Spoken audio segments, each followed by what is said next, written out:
कभी आपने सोचा, जब हम किसी लक्ष्य की ओर बढ़ते हैं तो रास्ते में रुकावटें क्यों आती हैं?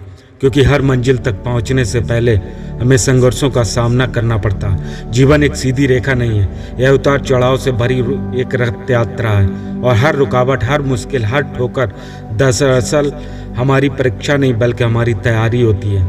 किसी ने बहुत सुंदर कहा है, ईश्वर हमें वही देता है जो हम चाहते हैं, वह हमें वही देता है जो हमारे लायक बनने के बाद हम संभाल सकते हैं। रुकावटें इसलिए आती हैं ताकि हम ठहरना सीखें, सोचें, समझें और फिर और मजबूती से आगे बढ़ें।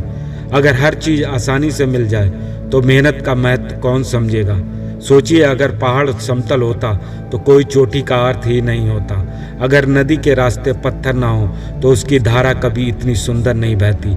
रुकावटें हमें तोड़ने नहीं आती, वे हमें गढ़ने आती हैं। जैसे सोने को आग में तपाया जाता है, वैसे इंसान को मुश्किलें सिखाती हैं। हर बार जब आप गिरते हैं तो समझिए ईश्वर आपसे कह रहा है, उठो, तुमसे अभी और ताकत बाकी है। जो इंसान रुकावटों से डर कर बैठ जाता है वो वहीं रह जाता है जहाँ था, पर जो इन रुकावटों को चुनौती बनाकर सामना करता है वो अपनी मंजिल तक पहुंचकर इतिहास लिख देता है। जीवन में आने वाली रुकावटें हमें यह सिखाती हैं, हमारी सीमाएं वही लड़ तक हैं जहाँ तक हम मान लेते हैं। जब हम भागना छोड़ देते हैं तब असंभव भी संभव हो जाता।